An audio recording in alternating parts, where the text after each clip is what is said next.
प्रधानमंत्री नरेंद्र मोदी जी के नेतृत्व में सेवा, सुशासन एवं गरीब कल्याण के सफल 9 वर्ष पूर्ण होने के उपलक्ष्य में महाजनसंपर्क अभियान के अंतर्गत आज श्री अयोध्या में विशाल जनसभा का आयोजन हुआ। इस अवसर पर जनपद के सर्वांगीण विकास के क्रम में लगभग 2000 करोड़ की लोक कल्याणकारी परियोजनाओं का लोकार्पण, शिलान्यास भी संपन्न हुआ। जनसभा को उत्तर प्रदेश के मुख्यमंत्री योगी आदित्यनाथ ने संबोधित किया। वह सहयोग व समर्थन के लिए क्षेत्रवासियों को हृदय से बधाई दी।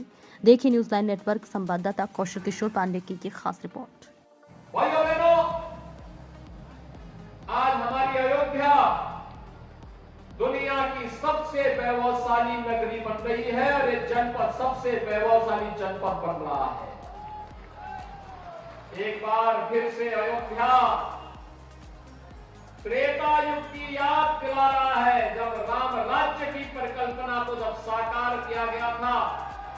प्रभु श्री राम के द्वारा आज उस ओर न केवल अयोध्या जा रही है बल्कि पूरे देश को प्रधानमंत्री मोदी जी के नेतृत्व में एक नई प्रेरणा भी दे रही है। ये वही अयोध्या है 6 वर्ष पहले जिसका नाम लेने पे लोग संकोच करते थे। और आपने देखा होगा, मुझे लगता है हर महीना 1.5 महीने में तो मैं स्वयं ही यहां आ जाता हूं। मैं कल दोपहर के बाद यहां आ गया था। देर रात्रि 12 बजे तक यहां की विकास की परियोजनाओं को देखता रहा। ये नई अयोध्या है। दीपोत्सव का अलग आनंद। इस बार दीपोत्सव होगा तो भाइयों बहनों लक्ष्य रखिए, 21 लाख दीप प्रज्वलित होंगे अयोध्या के अंदर। 21 लाख दीप और अयोध्या के हर घर में, जनपद के हर घर में दीप प्रज्वलन के कार्यक्रम होने चाहिए। राम जी की बेड़ी में भी होगा, नए घाट में भी होगा, हर मठ और मंदिर में भी होगा।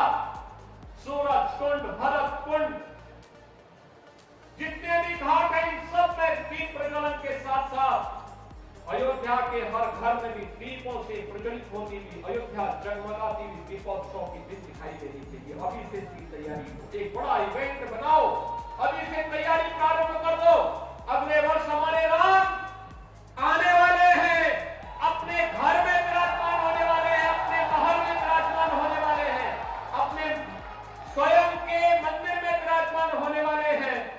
और उसकी तैयारी दीपोत्सव के साथ हमारी प्रारंभ होनी चाहिए।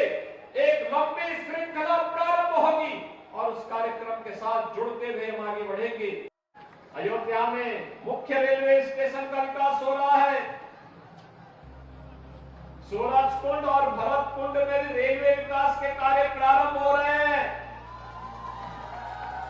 और इंटरनेशनल एयरपोर्ट इसी वर्ष बनकर के तैयार हो जाएगा। इतना बड़ा एयरपोर्ट बन रहा है कि एक समय में एक विमान उतरा, वो तुरंत दूसरी तरफ आया, अगला विमान फिर 2 मिनट में दूसरा विमान वहां आ जाएगा। इतना अवसर अयोध्या के लिए आने जा रहा है, इतने अवसर आने जा रहे हैं कि जो अयोध्या में आया होगा वो पछताता होगा। जिसने अयोध्या में जन्म नहीं लिया होगा वो भी प्रार्थना कर रहा होगा कि मुझे भी अयोध्या में जन्म लेने का सौभाग्य प्राप्त होता तो मैं भी सौभाग्यशाली होता। भाइयों बहनों, राम के बगैर हमारा जीवन अधूरा माना जाता है।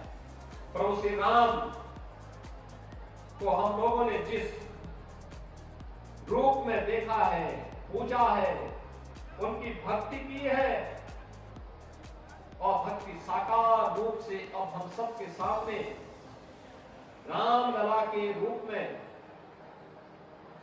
मंदिर निर्माण के कार्य के साथ ही विराजमान होकर के हम सबको दर्शन देंगे। ढेर सारे कार्यक्रम चल रहे हैं। 32,000 करोड़ रुपए के परियोजनाएं तो ऐसी हैं जिनके कार्य चल रहा है और बहुत सारी योजनाएं ऐसी हैं जिन पर अभी कार्य प्रारंभ होने के लिए हम लोग स्वीकृति देने जा रहे हैं। इतने बड़े परियोजनाएं देश के अंदर किसी और ने एक नगर में, एक जनपद में नहीं चल रही होगी। विकास के लिए पैसे की कमी नहीं है। पैसे की कमी तब होती थी जब सरकारी खजाने पे डकैती डालने वाले लोग सत्ता में बैठ करके परिवारवाद और जातिवाद के हमले का अनुभव करते थे, तब पैसे की कमी होती थी। हमारे लिए तो कौन है? हमारे लिए तो ये जनता जनार्दन ही परिवार है, प्रदेश ही परिवार है। जो डकैती डालते थे उनकी डकैती को रोक करके उस पैसे को हम डाइवर्ट करते हैं विकास के लिए, और वही पैसा विकास में लग रहा है, उपचार में खर्च हो रहा है, गरीबों के लिए मकान में खर्च हो रहा है, गरीबों के शौचालय में खर्च हो रहा है, बिजली कार्य के सुदृढ़ीकरण के लिए खर्च हो रहा है, हर घर नल की योजना के रूप में पैसा लगाया जा रहा है, किसानों की आमदनी को बढ़ाने में लगाया जा रहा है, बेटियों की पढ़ाई में पैसा लगाया जा रहा है, नौजवानों के रोजगार में लगाया जा रहा है, अच्छे विश्वविद्यालय, अच्छे महाविद्यालय, अच्छे टेक्निकल इंस्टीट्यूट स्थापित करने में पैसा लगाया जा रहा है, और आज इसलिए विकास दिखता है। इसके बारे में कोई प्रश्न नहीं खड़ा कर सकता। अयोध्या नगरी को दुनिया की सबसे सुंदर नगरी बनाएंगे ही, और भरतकूप का भी विकास सूरजकुंड की तर्ज पर करेंगे।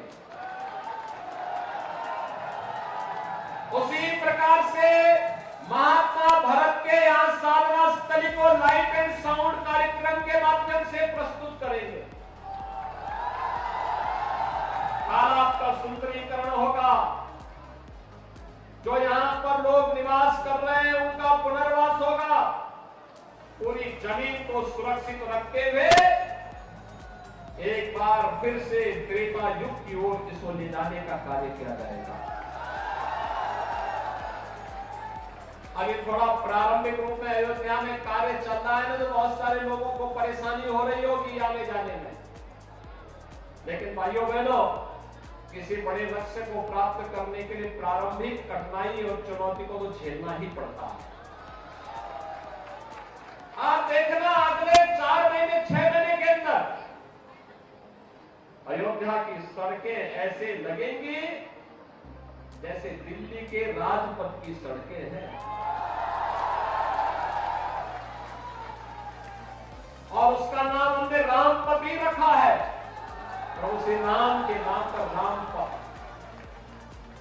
और हनुमानगढ़ी के पीछे से सुग्रीव किला के पास से राम जन्मभूमि के लिए, श्री राम जन्मभूमि के लिए जो मार्ग जा रहा है, भक्ति पथ के रूप में फर्स्ट क्लास मार्ग बनने जा रहा है।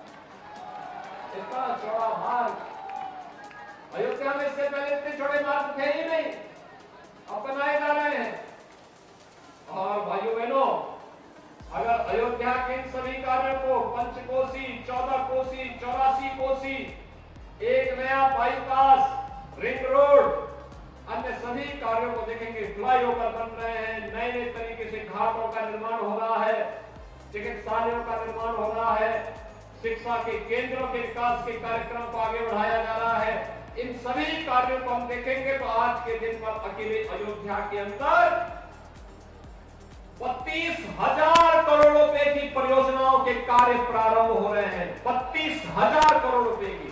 भाइयों बहनों, जिस दिन 32,000 करोड़ रुपए की परियोजना के कार्य जमीनी धरातल पर उतरेंगे, अयोध्या दुनिया की सुंदरतम नगरी के रूप में रहेगी। और तब उस समय आप देखेंगे जब जनवरी में प्रधानमंत्री मोदी जी के कर कमलों से स्वयं रामलला 500 वर्षों के बाद अपने स्वयं के मंदिर में विराजमान होंगे, तो भाइयों बहनों, दुनिया अयोध्या की तरफ आकर्षित होगी।